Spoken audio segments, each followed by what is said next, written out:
At the crowded international airport, the air was filled with the noise of rolling suitcases, boarding announcements, and the hurried footsteps of travelers rushing to their gates. Amid the chaos, Amelia, a young woman in her 20s with kind eyes and a simple backpack slung over her shoulder, sat quietly in one corner near the large glass windows overlooking the runway. She wasn't there to travel. She was there to wait for a delayed bus service that picked up passengers from the airport.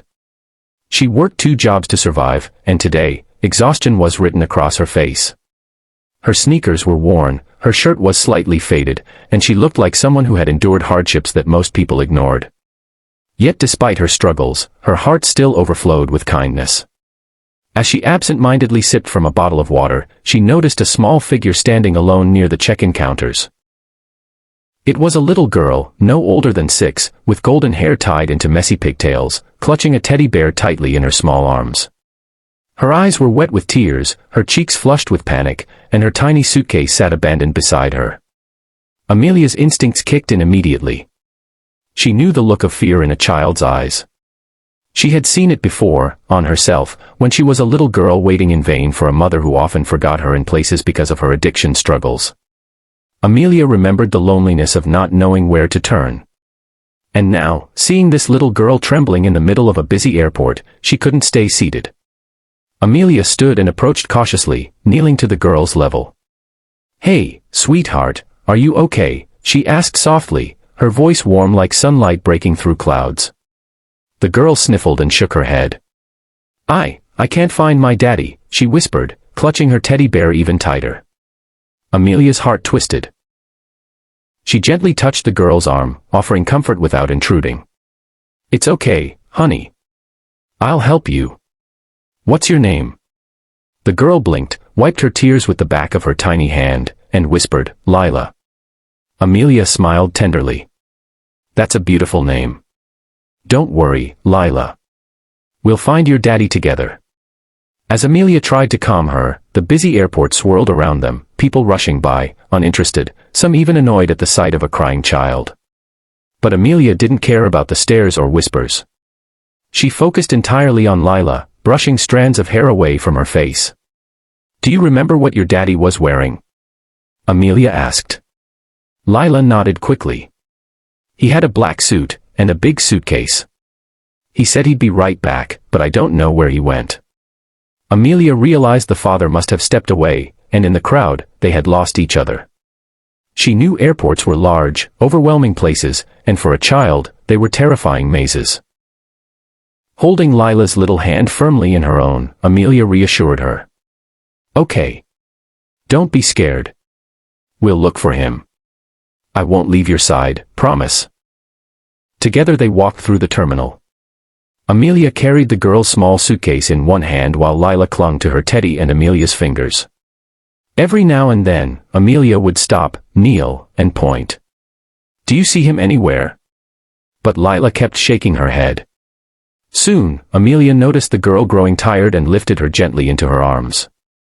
Lila rested her head on Amelia's shoulder as if she already trusted her completely. Something about Amelia's embrace made the little girl feel safe. "You smell like flowers," Lila murmured with a small smile, making Amelia chuckle softly despite the situation. "Well, I'm glad," she whispered, brushing her cheek against Lila's soft hair. Minutes passed, then nearly half an hour, as they searched across gates, food courts, and waiting lounges. Amelia's own legs ached, but she refused to give up. She could have just gone to the airport staff and walked away, but something deeper inside her told her not to. This little girl needed more than just someone to hand her over to strangers in uniforms. She needed love, comfort, and the assurance that she wasn't alone. Amelia thought about her own childhood again, how she wished someone had been there when her world felt so empty. And so, she carried Lila close, whispering gentle encouragement. Finally, as they walked past the large glass windows overlooking the runway, a man's voice suddenly shouted behind them, sharp, commanding, and filled with panic. "Step away from her." Amelia froze, her heart pounding. She turned and saw a man running toward them. He was tall, with sharp features, perfectly styled dark hair, and an expensive tailored suit that screamed wealth. His leather shoes clicked against the floor as he rushed closer, pulling his suitcase with one hand. His eyes, however, betrayed him. They weren't cold like his appearance suggested. They were wide with fear, burning with desperation as they locked onto the little girl in Amelia's arms. "Lila," he cried. The girl instantly lifted her head and her face lit up. "Daddy," she squealed, wriggling in Amelia's arms. Amelia gently lowered her to the ground, watching as the little girl ran into her father's embrace. The man dropped his suitcase and scooped her up, holding her tightly against his chest as if afraid she might disappear. His voice cracked as he whispered into her hair, "I'm here, baby. I'm so sorry. Daddy's here." For a moment, Amelia just stood silently, relieved but also slightly shaken by the man's harsh tone earlier. She turned to leave, but then the man's eyes shifted to her. He looked at Amelia as if he had just realized she existed. His expression was unreadable, part suspicion, part confusion, and part something else he couldn't put into words. "Were you with her?" he asked, his voice calmer now but still intense. Amelia hesitated, unsure how to explain. I found her alone. She was crying, and she couldn't find you. I didn't want to leave her like that, so I stayed with her." The man's jaw clenched. He studied Amelia for a long moment, his eyes narrowing as if trying to read her soul. She didn't flinch under his gaze. She simply stood there, her backpack slung over her shoulders, her clothes simple and worn, her tired face softened by kindness. Finally, he exhaled slowly and spoke again. "Thank you. You have no idea what this means to me." But before Amelia could respond, Lila pulled on his sleeve. "Daddy, she helped me. She carried me and kept me safe." Her little voice was filled with admiration, and she turned to Amelia with innocent gratitude. "Thank you, Amelia." The sound of his daughter saying the stranger's name stunned the man. "She even told you her name?" he asked.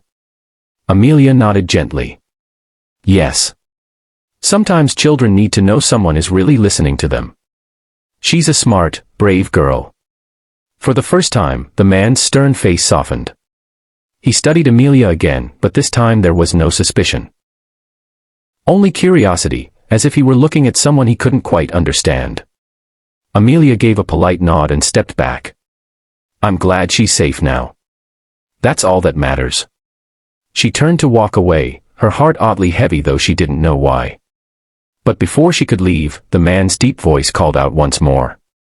"Wait." She turned back, confused. He adjusted his suit jacket and said quietly, "I'd like to know your name." "Properly." Amelia blinked, surprised. "It's Amelia," she said softly. The man repeated it under his breath as though committing it to memory. Then, almost reluctantly, he offered his hand. "I'm Daniel. Anne, thank you again. I owe you more than you realize." Amelia shook his hand briefly, her fingers brushing against his strong grip. She didn't linger. She didn't want to. To her, it was just another act of kindness in a life where she had little but tried to give much. She smiled faintly, then slipped into the crowd, disappearing before he could say more. Yet Daniel stood there, holding his daughter, staring after her retreating figure with a strange pull in his chest. He didn't know why, but something about Amelia's presence lingered in his heart long after she was gone. Something told him this wasn't the last time their paths would cross. And he was right.